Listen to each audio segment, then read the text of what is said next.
ପୂର୍ଣ୍ଣମୀର ପରିପୂର୍ଣ୍ଣତମ ଘନ ବିଗ୍ରହ ବଳଭଦ୍ରଙ୍କର ଜନ୍ମଦିନ। ଏହି ଜନ୍ମଦିନକୁ କୁହାଯାଏ ଗହ୍ମା ପୂର୍ଣ୍ଣିମା।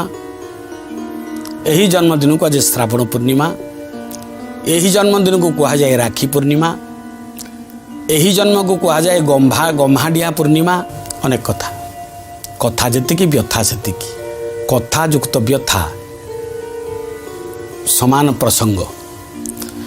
ଭାରତ ଗୋଟିଏ କୃଷି ପ୍ରଧାନ ଦେଶ, ଯେଉଁଠି କୃଷି ଆଉ କୃଷକର ମର୍ଯ୍ୟାଦା ନ ରହିବ, ନା ତମେ ନା ଆମେ କାହା ପେଟ ପୁରୁଣା ରହିବନି। ତେଣୁ ଏ ତିନୋଟି ଦିଅଁ ବସି ଅଛନ୍ତି। ଏ ତିନୋଟି ଦିଅଁ ତିନୋଟି ବର୍ଗର ପ୍ରତୀକ। ବଳଭଦ୍ର କୃଷି କୃଷକର ପ୍ରତୀକ, ସୁଭଦ୍ରା ନାରୀ ଜାତିର ପ୍ରତିନିଧି। ଘରକୁ କରିକି କୃଷି ଉତ୍ପାଦନ କରିଦେବ, ଘରେ ଆଣି ଥୋଇଦେବ, ତାକୁ 6 ତିଅଣ 9 ଭଜା କରିବ କିଏ? ନାରୀ ରହିଲେ ମଝିରେ। ଏବଂ ଭଲ ମନ୍ଦ ସୁଆଦିଆ ଅସୁଆଦିଆ କହିଲା ବାଲା କିଏ? ଭୋଜନୀ। ଯାହାର ଭଜନ ଅଧିକା ତାର ଭୋଜନ ଅଧିକା। ଇଏ ଭଜନ ଯେମିତି ଶୁଣନ୍ତି, ଭୋଜନ ସେମିତି ଖାଆନ୍ତି। ତେଣୁ ଇନ୍ଦ୍ରଦ୍ୟୁମ୍ନ ରାଜାଙ୍କ ପାଖରେ ସଂକଳ୍ପ କରି କହିଲେ, ମୁଁ ଏମିତି ଖାଉଥିବି ମୋ ହାତ ଶୁଖୁନଥିବ। ରାତ୍ର ଅର୍ଦ୍ଧ ମାନେ ମୋକ ବାଟ ପଡ଼ୁଥିବ, ରାତ୍ର ଅଧ ଘଡ଼ି ଥାଇ 5 ଘଡ଼ି ଥାଇ ଦୁଆର ଖୋଲିବ, ଖାଉ ଭୁଞ୍ଜୁ ଜଗନ୍ନାଥ ହାତ ନ ଶୁଖିବ, ଏଇ ବର ଆଜ୍ଞା ହଉ ଶ୍ରୀନୀଳ ମାଧବ। କାଳିଆ ଠାକୁର। ତତ୍ଵ 3। କୃଷି ପ୍ରଧାନ ଦେଶ ହେତୁ ବଳଭଦ୍ର ଭଗବାନଙ୍କର ଜନ୍ମତିଥିକୁ ଶ୍ରାବଣ ପୂର୍ଣ୍ଣିମା ବୋଲି କୁହାଯାଏ। ଯେମିତି ପ୍ରତ୍ୟେକ ଦିଅଁଙ୍କର ଜନ୍ମତିଥିରେ ଗୋଟେ ସୁନ୍ଦର ସୁନ୍ଦର ପର୍ବ ଆମେ ପାଳନ କରୁଥାଉ। ଗହ୍ମା ପୂର୍ଣ୍ଣମୀ ଦିନ କ'ଣ ହୁଏ? ଗୋରୁମାନଙ୍କର, ଗାଈମାନଙ୍କର ଜନ୍ମତିଥି ଆମେ ପାଳନ କରୁ। ଧୁଆଧୁଇ ହେବେ, ନିକଟସ୍ଥ ନଦୀ କିମ୍ବା ପୁଷ୍କରିଣୀରେ ସ୍ନାନ ଶୌଚାଦି କର୍ମ ପରେ ଚନ୍ଦନ ସିନ୍ଦୁର ଅଗୁରୁ ଇତ୍ୟାଦି ଦ୍ୱାରା ତାଙ୍କୁ ପରିଶୋଭମାନ କରାଯିବ, ପୂଜା କରାଯିବ। ଗହ୍ମା ପୂଜା ବୋଲି କୁହାଯାଏ। ଏବଂ ଗୋଟେ ଷଣ୍ଢଟିଏ ମାଟିରେ ତିଆରି ହେବ। ଗ୍ରାମର ଉପାନ୍ତରେ ଯେଉଁଠି ମହାଦେବ ମନ୍ଦିର ଥିବ, ମାଟିରେ ଷଣ୍ଢ ହୋଇଥିବ। ଛୋଟ ବାଛୁରୀ ପିଲାକୁ ତା ଦେହରେ ଡିଆଁଯାଏ, ଗହ୍ମାଡିଆ ବୋଲି କୁହାଯାଏ। ବଡ଼ ପ୍ରସିଦ୍ଧ ପର୍ବ। ଏପଟେ ଜମିରେ ଅକ୍ଷୟ ତୃତୀୟାଠୁ ମୁଠି ବୁଣିଥିଲା ପରେ ଯେଉଁ ଧାନ ଗଛ ସବୁ ବଡ଼ ବଡ଼ ହେଇଥିବ, ବେଉଷଣ କରି ବର୍ଷାର ଆବିର୍ଭାବକୁ ଦେଖି ବେଉଷଣ କରି ଗଛ ମୂଳ ମୋଟା ହୋଇଗଲା ପରେ, ବଡ଼ ହେଲା ପରେ, ନିଜର ପୁରନ୍ତ ଧାନ କିଆରୀକୁ ସବୁଜିମାଙ୍କୁ ଦେଖି, ଧାନ କିଆରୀର ଶସ୍ୟ ଶ୍ୟାମଳା ସବୁଜିମାଙ୍କୁ ଦେଖି ତା ଜୀବନ କୃତକୃତ୍ୟ ହୋଇଯାଇଥାଏ। ତେଣୁ ଚଷା ପୁଅ ପ୍ରଚଣ୍ଡ ବର୍ଷାରେ ନିଜର ଧାନ ଜମି ପେଟ ପାଟଣାର ପରିପୂର୍ଣ୍ଣତାକୁ ଲକ୍ଷ୍ୟ କରି ଜମି ପରିପୂର୍ଣ୍ଣ ହେଇଥିଲା ଅବସ୍ଥାରେ ଦେଖିଦେଇ ଇଏ କ'ଣ କରେ? ଗଦଗଦ ହୋଇଯାଏ। ତ ନାନା ପ୍ରକାର ବାଦ୍ୟ ରୋଳ ଗୀତ ମାଧ୍ୟମରେ ଏହି ତିଥିକୁ ପାଳନ କରାଯାଏ। ଦ୍ୱିତୀୟ କଥା, ତତ୍ଵ କ'ଣ ଏହା ପଛଆଡ଼େ ଅଛି? ବଳଭଦ୍ର ତାଙ୍କର ଅନ୍ୟ ନାଁ ହେଉଛି ରୋହିଣୀୟ। ରୋହିଣୀ ନାମକର ଗାଈ, ରୋହିଣୀ ନାମକ ଗୋଟେ ଗାଈ ଥିଲା। ସେ ଗାଈର ଗର୍ଭବତୀ ଥିଲା। ସେ ଗାଈ, ସେଇ ଧେନୁ ଗର୍ଭବତୀ ଥିଲାବେଳେ ତାରି ସନ୍ତାନକୁ ଆଣି ରୋହିଣୀ ନକ୍ଷତ୍ର, ଯିଏ ହେଉଛନ୍ତି ପଶୁଦେବଙ୍କର ଅନ୍ୟ, ତାଙ୍କ ଗର୍ଭରେ ସଂସ୍ଥାପନା କରାଯାଇଥିଲା। ଏବଂ ତାପରେ ଆଗ ଜନ୍ମ ହୋଇଥିଲେ ବଳଭଦ୍ର। ତେଣୁ ବଳଭଦ୍ରଙ୍କର ନାଁ ହେଉଛି ରୋହିଣୀ। ବଳଭଦ୍ରଙ୍କର ଅନ୍ୟ ନାମ ହେଉଛି ରୋହିଣୀୟ।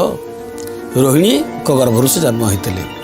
ଯେହେତୁ ତାଙ୍କର ଜନ୍ମ ବାସ୍ତବିକ ହେଉଛି ଧେନୁଙ୍କ ଠାରୁ, ବଳଭଦ୍ର ନିଜର ମାତୃପୂଜା ନିମନ୍ତେ ତାଙ୍କର ଠାରୁ ଜନ୍ମ ହୋଇଥିବା ଯେଉଁ ବଳଭଦ୍ରଙ୍କର ଜନ୍ମ ପ୍ରସଙ୍ଗକୁ ଗାଈମାନେ ପାଳନ କରନ୍ତି, ଧେନୁମାନେ ପାଳନ କରନ୍ତି।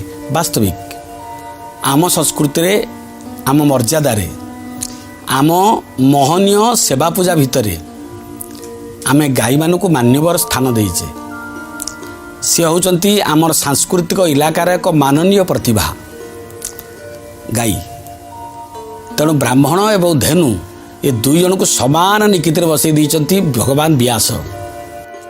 ନମ ବ୍ରହ୍ମଣ୍ୟ ଦେବାୟ ଗୋ ବ୍ରାହ୍ମଣ୍ୟ ହିତାୟ ଚ ଜଗଦ୍ଧିତାୟ କୃଷ୍ଣାୟ ଗୋବିନ୍ଦାୟ ନମୋ ନମଃ। ପ୍ରାତଃ କାଳରେ ସୂର୍ଯ୍ୟ ଯେତେବେଳେ ରକ୍ତିମା ଆଭା ବିଭା ପ୍ରକାଶ କରି ପୂର୍ବ ଆକାଶରେ ଆବିର୍ଭାବ ହୁଅନ୍ତି, ଢାଳ ଖଣ୍ଡିଏ ଧରି ହାତରେ ରାକ୍ଷୀ ସୂତ୍ର ଧରି ଘରେ ଘରେ ବୁଲନ୍ତି, ସମସ୍ତଙ୍କ ହାତରେ ବାନ୍ଧନ୍ତି। ବାନ୍ଧିକିରି କ'ଣ କହନ୍ତି? ଜୀବନବଦ୍ଧ ବଳି ରାଜା ଦାନବେନ୍ଦ୍ର ମହାସୁର ତେନ ତ୍ୱମପି ବଦ୍ନାମି ରକ୍ଷମା ଚରମାଚଳମ୍।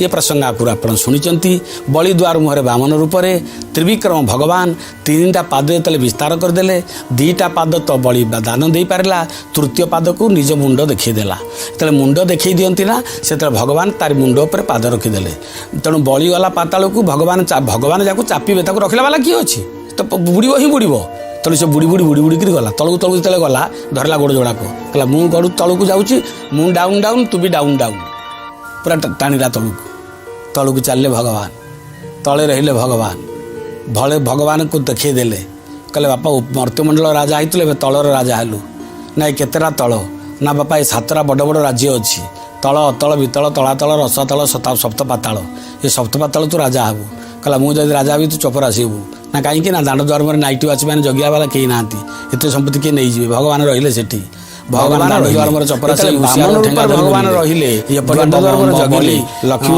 बामन रहिले सेपटे बामन स्वामी गले कुआड़े प्रभु गले बड़ी राजा माँ चलन देख फेरिले बामन को भगवान हुशियार ठेंगा धरी बुलुंट कहले तुम किए से लक्ष्मी मत चिन्ह पार्न तुम स्वामी पर ये नाइट वाचमैन होती ना ये सब सेटा गोटे 4th ग्रेड कर्मचारी हम यहाँ गोटे कथा हौ है आउ रही तुम पाखे जा बलि घर पहुँचीगले कहले तुम घर केतोटी नारी अच्छी ना जोड़े माँ और झी रत्नावली विंध्यावली ना भल कला विद्यावली होती बलिर स्त्री रत्नावली होती तार कन्या कहले मत आम रख तुम घर बासन कुसन माजिबी चाकराणी होकर रहिले रहु रहु भौणी हो गले भौणी हो हो घरे रहिले एमती आसला पूर्णमी बलिवर्द पूर्णमी आसला बलिवर्द अर्थ बलद बलद पूजा आजिकल धेनु पूजा नुह बलिवर्द पूजा षंढ पूजा बलिवर्द अर्थ बलद ये बलद पूजा हम अतएव कहले जेते जाई राखी बांधदेले क्या हाथ ना बलिराजा हाथ में बलिराजा कांदी पकईले कहले मोर भौणी नथिले बोली मो राखी बंधनर महत्व कौन मिठा कौन चाखी नी आज सुआदिया मिठा चाखिली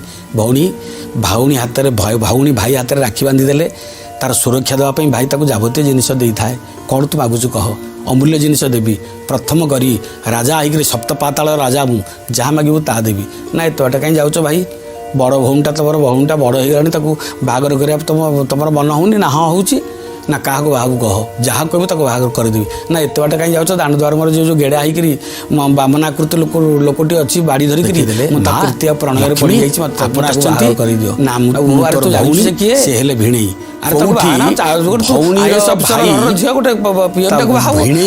रक्षा दुनिया